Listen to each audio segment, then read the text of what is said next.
Olá, terceiro ano! Estamos para mais um vídeo hoje, Geografia. Hoje veremos o nosso último assunto da segunda etapa, vegetação. Nós já vimos clima, relevo, não é isso? Já vimos hidrografia e agora vegetação. Ó. Relevo, clima, hidrografia, vegetação. Esses elementos que nós já estudamos, vamos chamar isso de elementos abióticos, ou seja, são os elementos naturais. Esses elementos naturais interagem com os fatores bióticos. O que são isso? Os fatores bióticos são os seres vivos, os animais, as plantas e o homem, o ser humano. Então, há uma ligação dos fatores bióticos com os fatores abióticos. Os seres vivos interferem nos fatores abióticos, que são clima, vegetação, relevo, hidrografia, certo? Esses fatores sofrem influência dos fatores bióticos, ou seja, dos seres vivos. Ok, hoje veremos vegetação. A vegetação, o que seria a vegetação? É um conjunto, gente, de vegetais, de plantas, de um determinado local. É importante sabermos que em determinado local não existe só um tipo de vegetação. Mas o que predominar nesse determinado lugar é que nós vamos denominar como vegetação tal. Não que só tenha só aquele tipo, mas existe também outras formas de vegetação naquele lugar. Então, vegetação é um conjunto de plantas que predominam em um determinado lugar. Ok. Gente, o importante agora é sabermos como essa vegetação se desenvolve. Gente, para que essa vegetação se desenvolva, ela precisa estar em um ambiente favorável. E que tipo de pontos importantes são necessários para que o vegetal se desenvolva? Nós temos a água, a luz e o calor do sol, ar, o que mais? E temos também um solo nutritivo, certo? Precisa desses elementos, desses componentes, para que essa vegetação se desenvolva. Lembrando que a vegetação,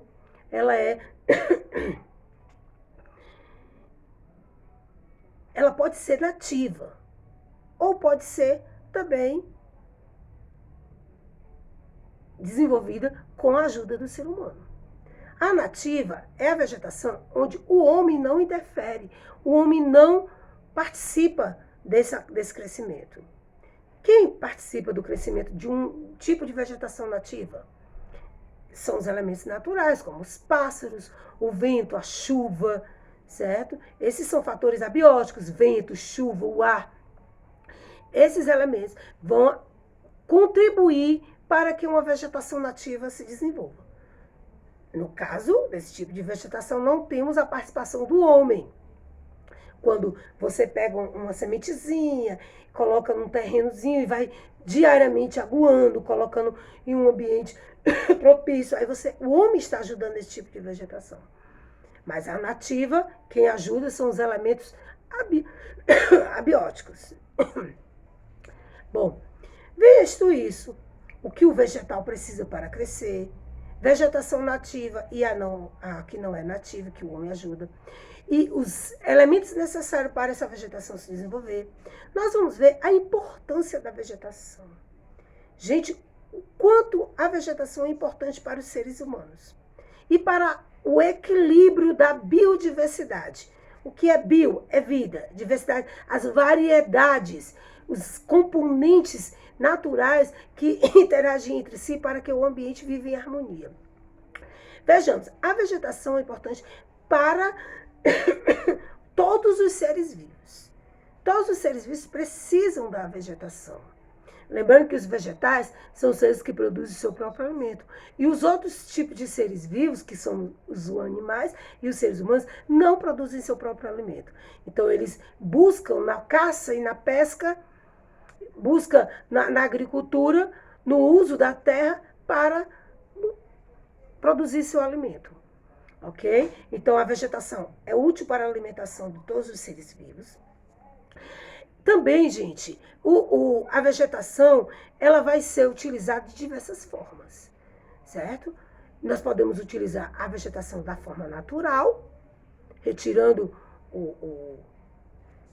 os produtos da natureza, como por exemplo as frutas, e usá-las naturalmente, ou galhos, folhas para fazer chás, certo? E podemos também utilizá-la de forma industrializada. É extraído da natureza os elementos, né, por exemplo, a madeira, para produzirem remédios, móveis, para ser roupas. Então, tudo isso passa por um processo industrial. Esses setores nós chamaremos a matéria-prima, que é a questão da agricultura, pecuária e o extrativismo, nós chamamos isso do setor primário. Esse setor primário pode ser, esses elementos do setor primário, pode ser retirados e utilizados de forma natural. Como também eles podem ser retirados para o setor secundário, que é o setor de indústria, para a produção de outros tipos de produtos, seja na questão de alimentos, remédios, objetos, roupas, certo? Então, essa é uma das utilidades da vegetação. A vegetação é o setor primário. Que tipo de atividades é utilizado na questão da vegetação? É o trabalho com a agricultura, o trabalho com a terra, não é isso? E também, gente, a vegetação, ela produz o oxigênio. Um ambiente onde tem a predominância de muitas árvores é um ambiente saudável. O oxigênio é saudável, certo? E temos também outra utilidade, ela é necessária para a vida, certo? Para que a vida aconteça. Quando há uma extinção de determinado tipo de espécie, seja ela vegetal ou animal, acontecerá então um desequilíbrio. Então, para que a vida esteja em harmonia ambiental, é preciso que haja uma preservação de todos esses aspectos, certo?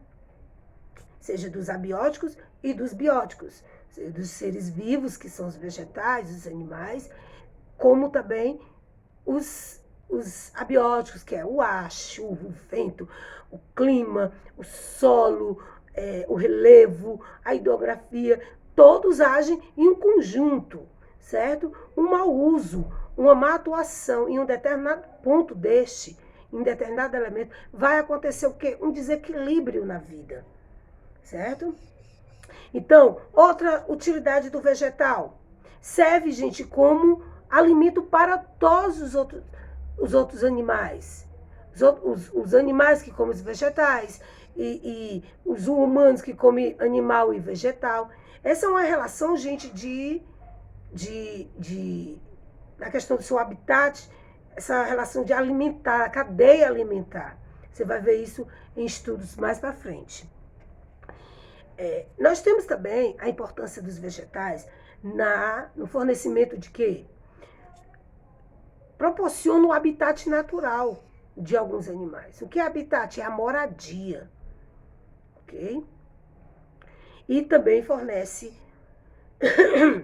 a purificação do ar, ameniza as altas temperaturas. Olha só a vegetação atuando na questão do clima, né? Que tem a ver com temperaturas altas, temperaturas baixas, certo? Que tem a ver com o ciclo da água, que entra a questão da hidrografia, que é essa vaporização, que é com a ajuda do sol. Então, olha a relação que existe entre eles. Ameniza as altas temperaturas, ou seja, a vegetação ajudando na questão do clima. E o clima ajudando na questão da vegetação. Também, gente, serve para ornamentação. Isso, você já foi em uma festa de casamento? Geralmente a igreja é adornada com muitas flores, muito bonito, o buquê da noiva, né? E serve também como matéria-prima para a produção de muitos outros alimentos, como eu já falei anteriormente. Então, gente, visto a utilidade, visto o que é a vegetação, visto como pode ser usada, de forma natural e industrializada, visto quais são os elementos necessários para o desenvolvimento desse vegetal. Nós vamos ver agora como é dividida ou quais são os tipos de vegetação brasileira. Lembrando que há uma variedade muito grande de vegetação no nosso Brasil, de vegetações nativas, ou seja, eu posso chamar de nativas ou originais. Como já foi falado antes, nativa é que se desenvolve sem o auxílio do homem. Pode ser chamado de nativas ou de vegetação original. Lembrando, gente, que o nosso espaço brasileiro, como você vê aí, é composto de vegetação nativa, mas há a questão da exploração do homem. E com essa exploração, o homem tira a vegetação nativa e faz a reposição com a vegetação que foi feita com a colaboração do homem. Então, não é mais uma vegetação original. Ok? Então, veja só um tipo de vegetação nativa, as florestas. As florestas, elas são vegetações que apresentam árvores bem altas e grandes e são próximas umas das outras. Nela, há grande diversidade de plantas na vegetação floresta, de árvores bem altas e bem grandes. Veja só os tipos de plantas que predominam nessa área. As jacarandás, pinheiros, as seringueiras, samambaias, bromélias e orquídeas. E etc. E muitas outras. São tipos de plantas que têm as características de floresta. São altas, são bem grandes, não é isso? E são bem próximas umas das outras. Entendeu o tipo de vegetação floresta? Beleza. Aí temos a floresta amazônica, ok? E tem outros nomes dados para a floresta amazônica, que é considerada, gente, o pulmão do Brasil. Lá há uma grande diversidade de vida nesse espaço vegetal, de vegetação, ok? Aí nós temos o cerrado. O cerrado é um tipo de vegetação que é marcado por a presença de capins altos e plantas rasteiras, que elas são afastadas umas das outras. É o contrário da floresta, que são árvores altas, que são bem próximas umas das outras. Já no cerrado, elas são afastadas umas das outras. Predomina capins bem altos, né? E também plantas rasteiras, aquelas plantas que ficam bem no cantinho, são bem pequenas. E são bem afastadas umas das outras. Florestas, as árvores são juntas umas das outras, altas e grandes. E o cerrado, uma vegetação com a presença de capins e plantas rasteiras, né? E também que são afastadas umas das outras, certo? Elas possuem troncos baixos, né? Finos e retorcidos. Como é a característica do cerrado? Como é o seu tronco? São baixos, finos e também retorcidos. Já na floresta, é alta, grande e são bem próximas umas das outras. No cerrado, são baixas, né, plantinhas rasteiras com a presença de quê? De capins altos e também são plantas em que tem um tronco fino e retorcido. Beleza? Entendido cerrado e floresta, uma oposta da outra, né, gente? Enquanto floresta é junto, cerrado é afastado. Enquanto floresta é alta, né, e grandes, os cerrados são baixas, são afastadas umas das outras. Vamos agora, gente, para a vegetação litorânea, e tem a ver com o litoral, né? Essa vegetação é também rasteira, é pequena, certo? Na qual é comum a presença de coqueiros, tá? É uma vegetação rasteira. Tem a presença de coqueiros.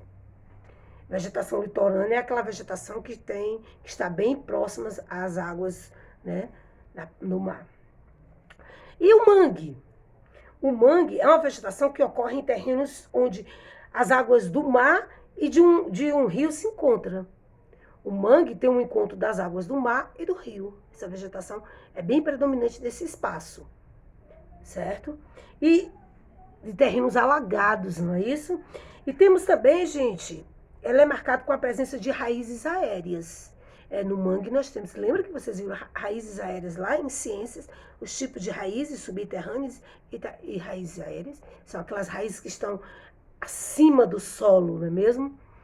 E que geralmente elas se desenvolvem no seu abstrato em cima de outra planta, em telhados, em muros. Elas se destacam para além do solo. Então, no mangue nós temos o quê? Observação. é uma vegetação que predomina em um encontro das águas do mar e do rio. É uma vegetação que tem a presença de raízes aéreas, certo?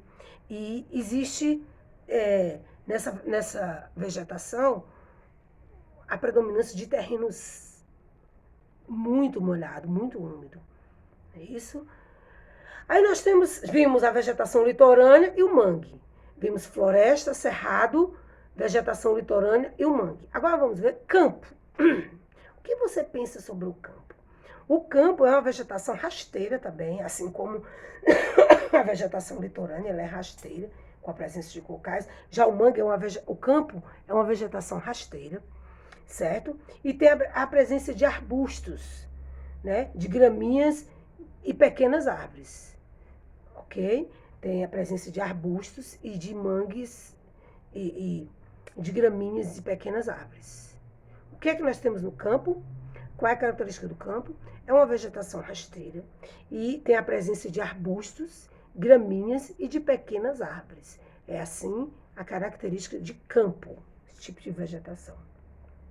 Então, vimos floresta, vimos cerrado, vegetação litorânea, o mangue e o campo. Agora vamos ver a caatinga. A caatinga, gente, é uma vegetação que é adaptada a climas secos.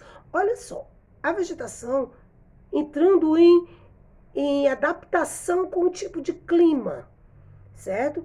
Tem poucas chuvas, então ela teve que se adaptar a um clima seco, com a ausência de água, certo? E ela é composta por aves de pequeno porte e espinhetas, como os cactos, né? Nela são comuns várias espécies, os cactos, a palma e o mandacaru. Então, qual é a característica da caatinga? É adaptada a terrenos secos, certo? É composto de árvores de pequeno porte e espinhetas. Aí você vai ver o exemplo, o mandacaru, a palma, o cacto, beleza? Então, por último, nós temos o Pantanal. O Pantanal possui uma vegetação diversificada, ou seja, há uma variedade muito grande no Pantanal. O Pantanal tem vegetações típicas da floresta amazônica. Nós vimos, né, a floresta lá em cima, o primeiro tópico. A floresta amazônica, exatamente. Qual é a característica da floresta? São árvores bem altas, bem grandes e bem espalhadas umas das outras. Então, já o Pantanal tem características da floresta amazônica, certo? Árvores típicas da floresta amazônica, da caatinga e do cerrado. Então, há uma diversidade. Quais são os tipos que predominam no Pantanal? O tipo de floresta, o tipo da vegetação do cerrado, a vegetação do cerrado, que é uma vegetação de plantas rasteiras, não é isso? Com a presença de capins altos e também da caatinga. A caatinga é uma vegetação adaptada a climas secos. Então, existe floresta, cerrado e caatinga, a predominância desse tipo de vegetação pantanal. Certo? Quando você vê a predominância desse tipo, cerrado, caatinga e floresta amazônica, você chama isso de pantanal. Certo? Apresenta plantas aquáticas e também nas margens dos rios. Certo? Então, essas plantas, elas podem ser aquáticas ou ficar na margem dos rios. Lembra o abstrato das plantas? Elas podem ser plantas aquáticas, plantas aéreas e plantas subterrâneas. Ok? Aí nós vamos ver o Pantanal com essa mistura, essa diversificação de vegetais.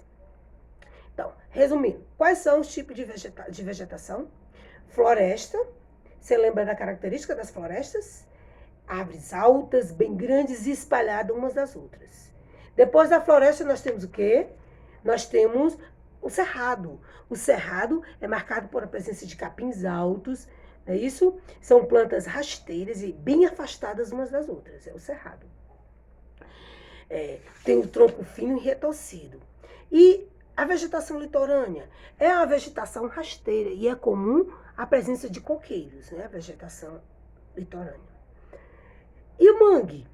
Mangue é uma vegetação que se desenvolve em um espaço entre águas do mar e do rio. É isso? É uma vegetação que apresenta raízes aéreas no mangue. E o campo? O campo é a vegetação rasteira também, que é comum a presença de arbustos, de gramíneas e árvores de pequeno porte. E também a caatinga. A caatinga é uma vegetação adaptada a climas secos, certo? Devido, é predominante no Nordeste e devido a ausência de chuvas, né, que não são frequentes, elas têm que se adaptar a um clima quente. E elas são árvores que têm portes pequenos, né? Portes pequenos, não são árvores grandes, né, da caatinga. Tem espinhentas, como os cactos, o mandacaru, a palma. E o Pantanal, gente? O Pantanal é uma vegetação bem diversificada. Ela se encontra com um conjunto de outros 3 tipos, que é floresta amazônica, cerrado e caatinga, certo? E também ela encontrada-se em margens de rio, assim como o Pantanal, né? O mangue. O mangue também é margens de terrenos que é encontro de água de rios e do mar. Ok? É importante saber que, dependendo do geógrafo que faz todas essas classificações, há estudos aprimorados sobre as questões de tipos de vegetações. Então, essas classificações têm muitas outras variações, certo? Você vai ver no mapa que em alguns lugares há uma denominação de vegetação e depois, dependendo de um outro geógrafo, você vai ver outra forma de definição dos tipos de vegetação de determinados lugares, seja só do Brasil ou vegetações características do mundo todo. Ok? E é importante você observar e não deixar de botar na sua cabeça que a ação dos fatores abióticos são muito importantes. Eles se relacionam entre si para que essa vegetação se desenvolva, certo? Com qualidade. Ok, gente? É isso aí. Você vai estar fazendo a sua tarefinha. E antes de fazer a sua tarefa, que está na página 44 a 46, antes de fazer a sua tarefa, você leia novamente, dê um pause no vídeo, escute de novo, mais uma vez, até você assimilar. Junto com a leitura, eu creio que você vai conseguir fazer uma tarefa show, beleza? É isso aí, tchau, até a próxima, terceiro ano.